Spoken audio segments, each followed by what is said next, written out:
पहाडको एउटा सानो तर गुन्जार गाउँ सिमलेमा एउटा मध्यम वर्गीय परिवार बस्थ्यो। घरमूली थिए धर्मानन्द र उनकी श्रीमती कौशल्या। उनीहरूको एउटै छोरो थियो प्रकाश।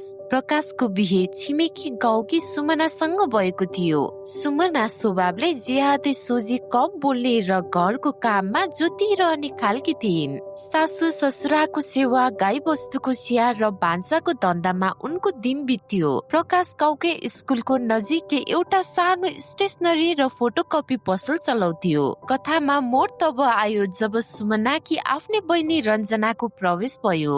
रञ्जना सुमन भन्दा 5 वर्ष कान्छी थिइन्। उनी अलि चञ्चले, आधुनिक र बोल्नमा सिपालु थिइन्। रञ्जनाले 12 कक्षा पास गरेकी थिइन्। गाउँमा राम्रो कम्प्युटर इन्स्टिट्युट नभएकोले प्रकाशको पसल नजिकै खुलेको नयाँ इन्स्टिट्युटमा सिक्ने बहानामा उनी दिदीको घरमा आएर बस्न थालिन्। सासु ससुरा र सुमनाले आफ्नै बहिनी त हो नि भनेर खुसी साथ राखे। रञ्जना आएको केही दिनमै घरको माहौल बदलिन थाल्यो। एक साँझ गाउँका हेडसर र केही भद्रबल आदमी घरमा आए। सुमना भान्सामा चिया पकाउँदै थिइन्। उनको लुगामा धुवाको गन्ध र दाग थियो। यता रञ्जना भने चिटिक्क परेर पाहुनाहरूसँग बैठक कोठामा देश विदेश र राजनीति गफ गर्दै थिइन्। उनले अंग्रेजी मिसाएर बोलेको सुनेर पाहुनाहरूले भने, धर्मानन्दजी कान्छी साली त साह्रै ट्यालेन्ट रहेछिन् त।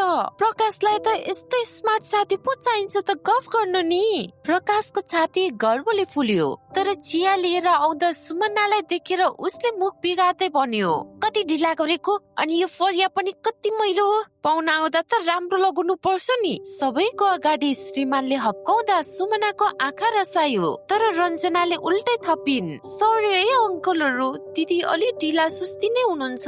त्यहीबाट प्रकाशको मनमा सुमना प्रतिको घृणा र रञ्जना प्रतिको आकर्षकको बिउ रोपियो। कम्प्युटर क्लास बिहान मात्र हुन्थ्यो, तर रञ्जना घर नफर्की दिउँसोभरि प्रकाशको पसलमै बस्न थालिन्।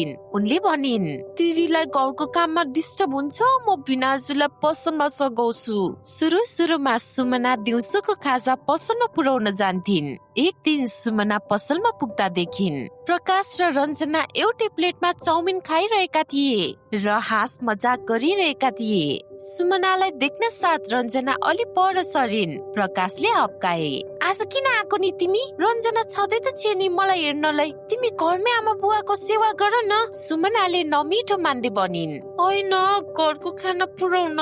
रञ्जनाले कुरा काटिन्, दिदी आज त हामीले बाहिरै मगाएर खायौँ, अबदेखि दिउँसो नआउनुस् है। पसलमा ग्राहकहरूको भिड हुन्छ, हजुरलाई बस्ने ठाउँ नै हुन्न। बिस्तारै सुमनालाई पसल जान प्रतिबन्ध लाग्यो। पसलमा प्रकाश र रञ्जना श्रीमान श्रीमती जस्तै देखिन थाले। प्रकाशले रञ्जनालाई एक्जाममा पास गरेको उपहार भन्दै एउटा टच स्क्रिन मोबाइल किनिदिए। सुमनासँग पुरानो बटन भएको मोबाइल थियो। बेलुका खाना खाएपछि रञ्जना र प्रकाश बरेन्डामा बसेर मोबाइल चलाउन सिक्थे। सुमनाले एक दिन भनिन्, मलाई पनि सिकाउनु न, म नि माइतमा भिडियो कल गर्छु। प्रकाशले झर्किँदै भन्यो, तिम्रो मोटो बुद्धिले यो जान्दैन, बिग्रिन्छ। रञ्जनालाई अनलाइनको काम छ, उसलाई चलाउन देऊ। सुमना सुतिसकेपछि पनि रञ्जना र प्रकाश मेसेन्जरमा च्याट गर्थे। एउटै घरको अलग कोठामा भएर पनि उनीहरू रातभर मेसेज गर्थे।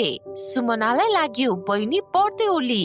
प्रकाशलाई पसलमा फोटोकपी मेसिन थप्नु थियो, तर पैसा थिएन। सुमनासँग सल्लाह माग्दा उनले अहिले छैन भनिन्। यो कुरा रञ्जनाले थाहा पाइन्। उनले भोलिपल्टै प्रकाशको हातमा 50,000 राखिन्, जुन उनले आमासँग ढाँटेर मागेकी थिइन्। घरमा खाना खाने बेला प्रकाशले भने, बल्ल आज मलाई राहत भयो। सुमनाले त मेरो दुःख कहिले बुझ्दिनन्। हेर रञ्जनालाई नमागिकन मेरो समस्या बुझेर पैसा दिइन्। सासु ससुराले पनि रञ्जनाको तारिफ गरे। सुमनालाई आफ्नो घरमै पढाइ र बेकाम भएको महसुस भयो। अब पसलको हिसाब किताब र आम्दानीमा रञ्जनाको पूर्ण अधिकार भयो। गाउँको युवा क्लबले पिकनिक आयोजना गर्यो। प्रकाश र रञ्जना जान निकै उत्साहित थिए। सुमनाले म जान्न घरमा काम छ भन्दा प्रकाशले कर गरेनन्, बरु खुसी भए। तर सासूले बुहारी त पनि जा रमाइलो हुन्छ भनेर पठाइन्। पिकनिकमा सुमना तरकारी काट्ने र पकाउने काममा अरू महिलासँग व्यस्त भइन्। यता रञ्जना र प्रकाश पनि गीतमा नाच्ने र फोटो खिच्ने काममा व्यस्त भए। एउटा घटना सुमनाले परबाट देखिन्। प्रकाशले मासुको टुक्रा रञ्जनाको मुखमा हालिदिए। रञ्जनाले प्रकाशको काँधमा हानेर जिस्किन्। गाउँलेहरूले साली बेनाको जिस्काइ त हो भनेर हाँसे। तर सुमनाको मनमा चिसो पस्यो। घर आएर सोध्दा प्रकाशले उल्टे थर्काए। कस्तो शङ्कालु आइमी हो, एउटी सालीले जिस्काउन नि नपाउने, तिम्रो यस्तै पानले म वाक्क भइसकी। रञ्जनाले पनि गोहीको आँसु झार्दै भनिन्, दिदी म तपाईको आफ्नै रगत हो, कसरी यस्तो सोच्न सक्नुभयो। दुवै मिलेर सुमनालाई मानसिक रोगी र शङ्कालु करार गरिदिए। गाउँमा अलिअलि हल्ला चल्न थालेपछि रञ्जना र प्रकाशले एउटा चलाकीपूर्ण नाटक गरे। एक दिन साँझ पसलबाट फर्केपछि प्रकाशले ठुलो स्वरमा रञ्जनालाई हप्काएको नाटक गरे। तिमीले पसलको हिसाब किन बिगार्यौ? तिमीलाई कम्प्युटर सिकाउनु नै बेकार भयो। रञ्जना पनि रोएको नाटक गरिन्। मैले त सहयोग मात्र गर्न खोजेकी थिएँ, अब म भोलि नै घर जान्छु। यो देखेर सुमना आत्तिएर बीचमा परिन्। उनले प्रकाशलाई सम्झाइन्, नानी हो, गल्ती भयो होला, किन कराउनुहुन्छ? ऊ घर गए पनि मेरो बेइज्जत हुन्छ। सुमनाले नै रोएर कराएर रञ्जनालाई जान दिनन्। यो नाटकले सुमनाको मनमा भएको अलिअलि शङ्का पनि मेटियो। उनलाई लाग्यो लसपस भएको भए यसरी झगडा कहाँ गर्थे र। तर यो उनीहरूको गाउँलेको आँखामा छारो हाल्ने योजना मात्र थियो। कम्प्युटर कोर्स सकिन लागेको थियो। रञ्जनाले नयाँ योजना बनाइन्। शहरमा 3 दिने युवा नेतृत्व तालिम थियो। प्रकाशले घरमा झुट बोले, पसलको सामान लिन र डिलर भेट्न सहर जानु पर्छ। रञ्जनाको पनि तालिम छ, सँगै जान्छौँ। सुमनाले शङ्का गरिनन्। तर त्यो 3 दिन उनीहरू शहरमा श्रीमान श्रीमती जसरी नै होटेलमा बसे। त्यहाँ उनीहरूले भविष्यको योजना बनाए। अब गाउँमा लुकेर कति दिन बस्ने, काठमाडौँ वा पोखरा गएर नयाँ जिन्दगी सुरु गर्ने। फर्किएपछि रञ्जनाको व्यवहार झन् अचम्म लाग्दो भयो। उनले सुमनालाई घरको काममा सघाउन छोडिन्। उल्टै सुमना बिरामी हुँदा पनि दिदी नाटक नगर्नु न भन्न थालिन्। रञ्जना आएको 8 महिना पुगेको थियो। एक दिन प्रकाशले घरमा ठुलो योजना सुनायो। अब यो सानो पसलले पुगेन, काठमाडौँ गएर होलसेल पसल सुरु गर्ने सोच छ।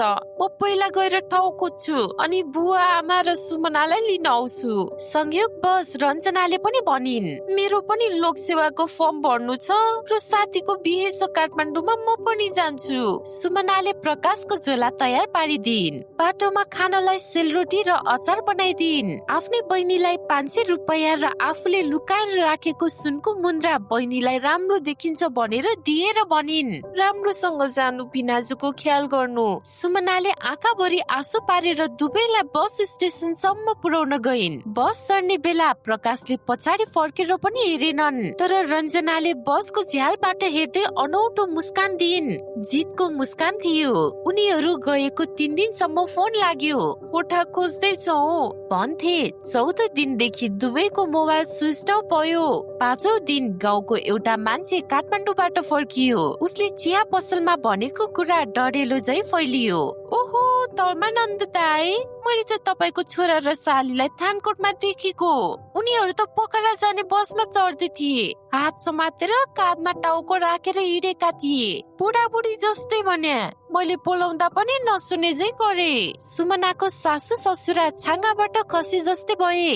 सुमना बेहोस भइन्। 1 हप्तापछि एउटा अपरिचित नम्बरबाट प्रकाशले आफ्नो बुवालाई फोन गर्यो। बुवा, हामीले त मन्दिरमा बिहे गर्यो। सुमनालाई गाउँले व्यवहार मात्र आउँछ। रञ्जनाले मेरो बिजनेस, भावना र आधुनिक समय बुझे। अब हामी गाउँ फर्कँदैनौ, उतै सेटल हुन्छौ। सुमनालाई भनिदिनु, उसले अर्को बाटो रोजे हुन्छ। पुलिस केस गरेर चाहिँ काम छैन है। हामीले राजी खुसी बिहे गरेका छौँ। त्यो फोन कल पछि सुमनाको संसार बदकियो। तर समाजको प्रतिक्रिया झन् क्रूर थियो। सासूले सुरुमा छोरालाई सरापे पनि पछि बिस्तारै सुमनातिरै दोष फर्काउन थालिन्। त लाठी भोइस लोग्नेलाई हातमा लिन सकिनस्, आफ्नै बहिनीलाई टाउकोमा चढाएर लोग्नेसँग टाँसिन दिएर राख्दा यस्तो भएको। आइमे भएपछि अलिकति चलाक हुनु पर्दैन। छिमेकीहरू कुरा काट्थे, कस्तै काटी रहेछ आफ्नै लोग्ने र बहिनीको लसपस 8 महिनासम्म थाहा पाइन। वनभोजमा मासुको आउँदा नै हामीले शंका गरेका थियौ। यसकै लक्षण ठिक नभएर लोग्ने अर्कोसँग गयो। सुमनालाई दोहोरो चोट पर्यो।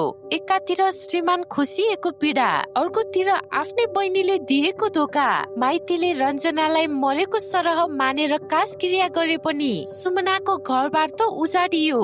सुमनाले त्यो घरमा केवल सासू ससुराको स्याहार गर्ने निशुल्क कामदार र समाजको अगाडि बिचरा पात्रको रूपमा बाँकी जीवन बिताउन बाध्य भइन्। प्रकाश र रञ्जना शहरको भिडमा रमाइलो गर्दै होलान्, तर सिमले गाउँमा सुमनाको मौन रोदनले हरेक विश्वास गर्नेलाई झस्काइरह्यो।